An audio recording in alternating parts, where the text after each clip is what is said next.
Thanks so much for making our tails wag by watching this guest interview from Arden Moore's Four-Legged Life. Welcome back to Arden Moore's Four-Legged Life show. Hey, does your dog have more waddle than wiggle?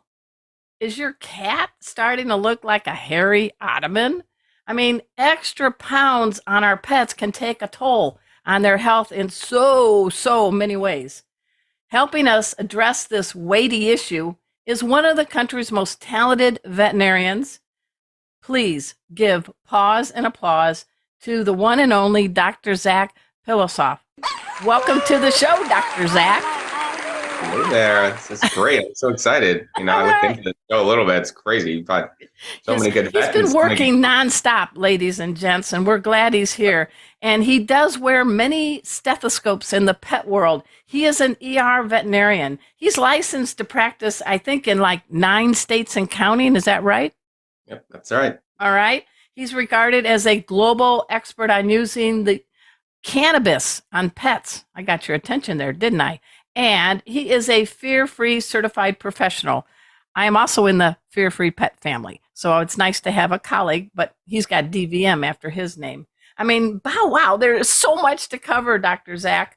But let's just dive in. I mean, COVID-19 for many of us meant 19 extra pounds. I don't know what happened, but an extra pound on small and medium breeds is a big deal. And so in October, there is actually one of my favorite holidays, National Pet Obesity Awareness Day.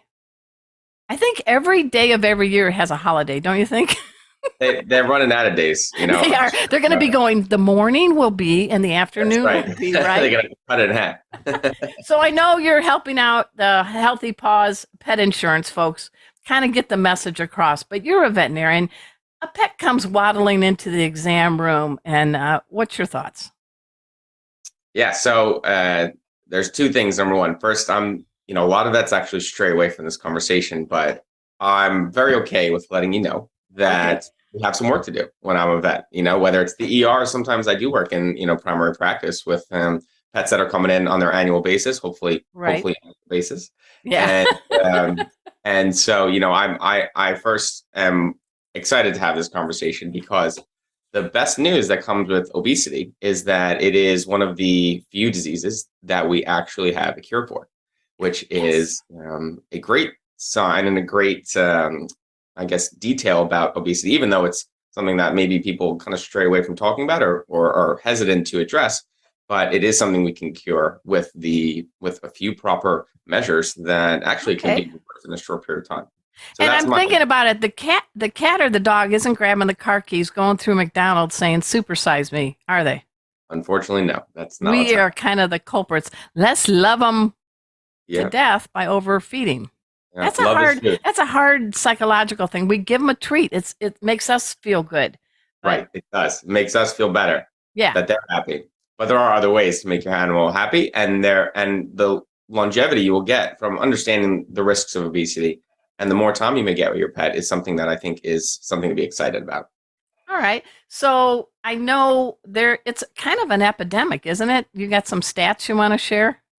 Yeah. So and these stats kind of are mirrored of the human side, unfortunately. So, but about 2/3, I think it's somewhere in the 60 to 65% range of pets are overweight or obese.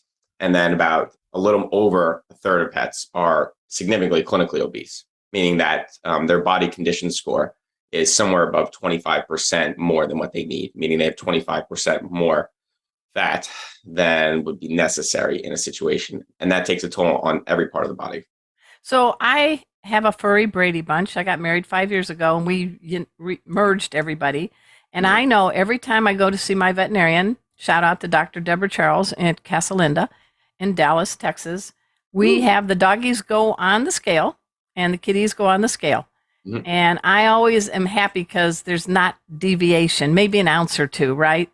Right. But I like that's being a little proactive. You're getting to weigh your pet because people don't normally weigh their pet at home, do they?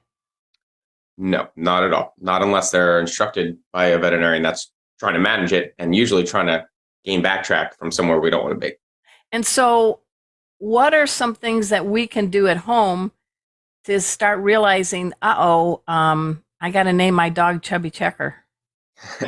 It is hard, right? Because especially when you're seeing an animal, a human or an animal, every single day, you lose track of it. So sometimes you got to give yourself a break. And again, that's the good part about obesity being something we can reverse in most situations.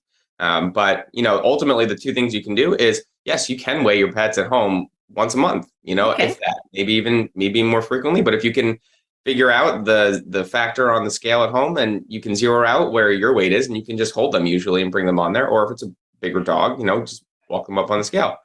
At the same time, you can always just walk into your vet's office. I'm sure most vets are within a 15-minute radius of your house. That's a good idea. That's a great idea. Weigh him. Just be like, hey guys, just walking in. I'm going to get a treat for Fluffy back here, and just want to get his weight, make sure everything's good. And then third, in almost every vet practice, they have a chart on the wall that will show you different points that veterinarians use and vet nurses and assistants in order to assess. It's not just a visual thing. There are points on the body that you can assess at home, and you can get a tracking log over time to just. So, for example, you should be able to feel their ribs, right? Correct. Yep, that's one of the classic ones. Yep, there shouldn't be a wiggle jiggle on the side. There should wiggle jiggle. That's the scientific veterinary diagnosis. Good one, Dr. Zac. A little bit, a little bit of like an undulation over the ribs in most situations. Yes. And I think any sentient being that is packing on too much weight, they get tired more easily, don't they? Yeah, for a variety of reasons. Aside from the physics, which I definitely won't go into, but yes, absolutely. I mean, there's that weight that takes a toll on the musculoskeletal system, the cardiovascular system, and then any other, and there's organ systems. Then we'll have I guess effects later on in life. So it takes a toll on your pet, and it does shorten lifespan significantly in a variety of ways. So, what are a couple things we can do? I always jokingly say to folks, the Cool Whip bowl is not a cup of kibble, right? That's right. Yeah. And so what can we do to really be a little more proactive and up the exercise and watch the food? How can we do it strategically? Yeah, exactly. So again, the recommendations in general are similar to the human side. It's going to come down to proper diet and exercise. And when it comes to the topic of diet, which probably is, 3/4 of the conversation. Yes. Right now there is a lot of a switch in some people's minds to a fresh whole food diet aspect, which is going to, in many respects, offer a bit more of a healthful side, but it sometimes does take a bit more effort. So whether you want to go through talking to your veterinarian about that, or sometimes other veterinarians will do consultations that'll piggyback with your vet, so you can have two relationships in veterinary medicine. It's definitely legal and allowed. Yes. Yeah. You can get consults with people that are comfortable with food medicine or food therapy, or establishing a diet that's a proactive preventative approach rather than waiting till the animal is maybe obese. Okay. So fresh whole foods are good, even if you're not going to switch the whole diet, even as a supplementation. So the number one reason we see pets really get overweight is not actually because of the diet they're getting. It's actually what they're getting in addition to that. So, table scraps. Table scraps for 200, Dr. Zac. Give me a couple of good people foods that are healthy for a cat or a dog, and two that no. Absolutely. So the ones that are really great actually are a small amount of one ingredient meats that you can use. So for example, boiled turkey or even a bit of scrambled egg is good. Oh, nice. And I love fruits and veggies. I mean, they are low in calorie. They have huge health benefits. They're high in fiber, most of them. So it helps to control glucose curves. And a lot of them are crunchy, and that will help to. Oh, dogs especially like that. That's it's right. radio. Yeah. I got to make sound effects. Got it. My little one loves watermelon. And she doesn't drink a lot at the water bowl. So I'm hoping, I call it WTM for Miss M. And so she comes running and gets her watermelon. Is that a good food treat? Absolutely. Yeah. I mean, there's a limited number of fruits and vegetables I could even think of that are not good for your pets. The three that I talk about the most of are blueberries, fresh blueberries, because they have the highest concentration in general of antioxidants. And actually, there was some study that comes out that a lot of integrative vets like to use, but you can live up to 7% longer if you have a diet that incorporates a serving of blueberries that are fresh every single day. So the amount of antioxidants is great. All right, that's good. Hey, we're going to be taking a quick break. We're talking with Dr. Zac Pilossoph, and he's talking about diving into diets, and then we're also going to talk about a pretty big topic that has a lot of misinformation and confusion, obviously, because it's cannabis. And so we'll be right back. So stay. Welcome back to Arden Moore's Four-Legged Life Show. I'm talking with Dr. Zac Pilossoph. Yes, what is your name pronounced? You have a technique. What do you say to people when they try to, wait a minute, let me spell it out. Pilossoph. Soft pillow backwards. I love it. I love it. What is that name? And I'm just like, soft pillow backwards. I'm like, they're like, I get it. I mean, how did you get into the field of veterinary medicine? I know you went through a very prestigious school, Tufts University. Are you still in New York practicing? Is that your home base right now? My home base is now South Florida. Oh, okay, cool. Yeah. There you go. Yep. So Tampa, Miami area. I'm actually a little bit back and forth at the moment, but I moved down to Miami actually to do an internship in neurology, and then I kind of broke off out of that and started doing relief and slowly built that across the east coast of the country. Holy moly! I mean, you graduated. I mean, graduating as a veterinarian is tough enough, but you keep going. How do you squeeze every ounce in a day? Because you do a lot. Hydration. You want some of Emma's watermelon? I would love some, actually. Oh, that's great. That's great. So let's talk about a topic that I've done stories on the use of cannabis in pets. You know, you go to any of these global pet expos, super zoos, these big pet trades, and there's a lot of booths that have CBD oil and all this. And pet parents want to know the real skinny on what's going on. And I understand, aren't you have some kind of anointment certification in cannabis? I mean, I'm talking from a veterinary standpoint, not cheek and chong. Yeah. So I did actually become engrossed in the rabbit hole many years ago. Yes, you could look, right, in ratio to my life. Yes, I did. I kind of right away knew that the goal would be education first in that sector versus, I guess jumping onto a company and trying to be like associated with them and take advantage of that, I guess, if that makes sense. So let's start from square one. I mean, I'm not going to share a marijuana joint. I don't have one in the house, or a gummy bear with Kona, my dog, or Casey, my cat, right? Because of the THC? Right, exactly. And again, I could talk about every single minute detail that comes with the talk about cannabis and help to alleviate a bit of fear behind it, and then help to make people a bit more comfortable with it. So yes, I would like that, because there's medicinal benefits, but you have to get the right amount with the right. I mean, let's just start from square one. Yes or no? Do you think cannabis is going to be something that more and more veterinarians are going to be working with their pet parents on in a safe manner? Yeah, 110%. I mean, and why? Because right now we're just trying to figure out on the vet side. Yes. We can't always just wait for the FDA to come through with their regulatory side. What we have to do on the vet side is be comfortable with doing our due diligence, and on the pet parent side, doing our due diligence in order to be able to sift through the products out there that are not great and find this collection, small handful, that we can use with a confidence level of knowing that what they say is on the label is there and what shouldn't be. Do our homework for us, if you don't mind. So what is a person looking for, again, working with their veterinarian, that would say this particular type of cannabis may be good for my dog or cat?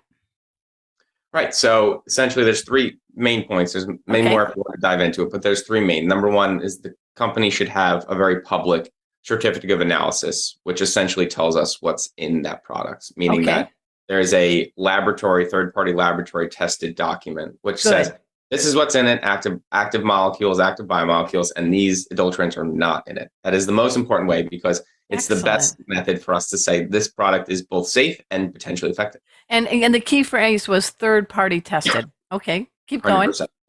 The second one is the products we use for pets are going to be hemp derived. So meaning that the THC level is 0.3% or less. It has to be legally. Is that the company you use, since remember, we're out here on our own, they're out there on their own. We need to be able to screen the company itself. So we need to contact them. We need to talk to them. We'd be like, hey, where are you sourcing your plants from? Is it really hemp derived? And can you prove that?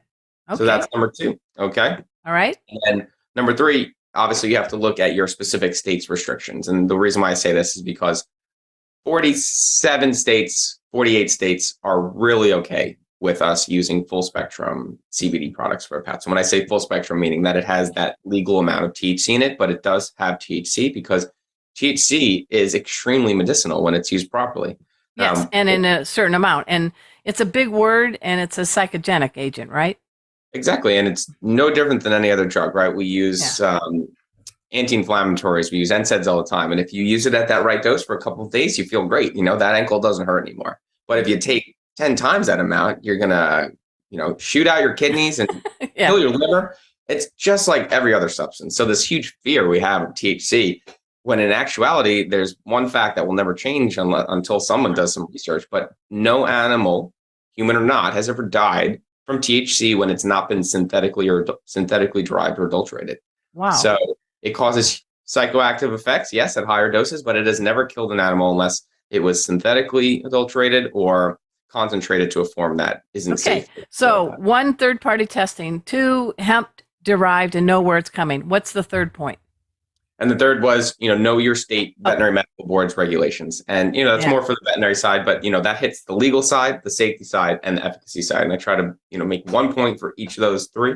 And if you do that, then you have a great chance of finding a product through trial and error that's going to work for your animal. Now, there's different uses of cannabis on our pets, and some are, and you're in the Fear-Free Pet program, which is all about reducing fear, anxiety, and stress. So tell us about how cannabis may help a dog or a cat with some emotional issues, because a lot of us are going back to the work, and there's some home alone pets going, where's mom? Where's dad? Yeah, absolutely. So, obviously everything has a multimodal approach to it. So I always start out with that. I say, I'm not saying that this full spectrum CBD product is going to cure your pet of its anxiety. But if you look at, and I got to say, I just gave a presentation at a conference, and it's always the dry part is like, why is this going to work? But I love talking about that because people are like, this thing is supposed to help with everything. Like, that doesn't make sense. And I'm like, it does, because let's look at it. So there's 4 or 5 parts of your brain where emotion and or stress, fear, or anxiety are created and then are magnified. And there are receptors for phytocannabinoids as well as endocannabinoids, cannabinoids you make yourself in your body, that exist in those sites at high concentrations, actually the highest concentrations. So part of the brain, or your emotional brain, or your memory area where you store memories long term, it has receptors for phytocannabinoids, and they piggyback with your receptors in there to help reduce the amount of excitation that your nervous cells are making in there. So it helps to just modulate and keep your body closer to homeostasis or back balance. So this is fascinating. I hope you'll be willing to come back on the show too, because I think we're just getting a little bit of the iceberg of what is all Dr. Zac Pilossoph. And I love your name. I mean, what do you see yourself in 5 years doing? Where is Dr. Zac going to be in 5 years?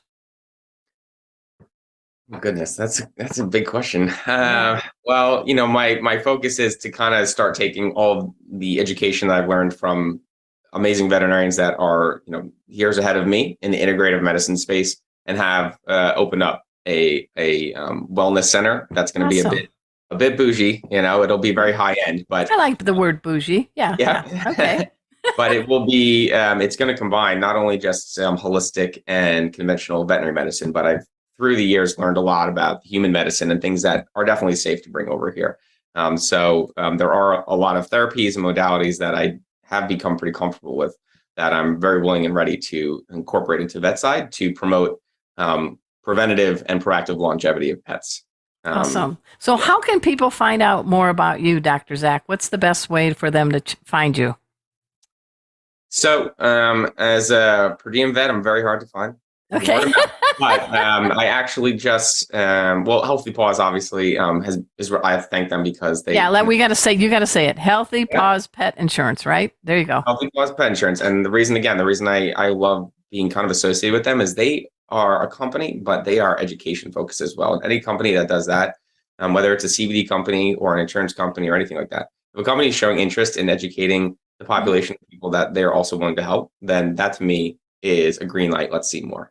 So Healthy So I Paws. think they're on Facebook at Go Healthy Paws. That's good. Okay. Yeah. And for you're on Facebook too, or is that a good place? We just got a few seconds left. Facebook, Instagram, and then I actually just launched a company that is an integrative telehealth company with the first vegan luxury holistic hair and skincare line for pets. I'm vegan myself, which is called Naked Pet. So if you want to check it out. Naked Pet? Yeah. You had me at Naked, Dr. Zac. Gosh. But it's with a Y. It's naked, NAYKEDPET.com. And that's literally launching this month because I wanted to launch it after that conference. So. All right, we're going to check that out. Hey, everybody, we've had a great show today. I want to give a big pause up to our guest, author Dusty Rainbow, and, of course, Dr. Zac Pilossoph.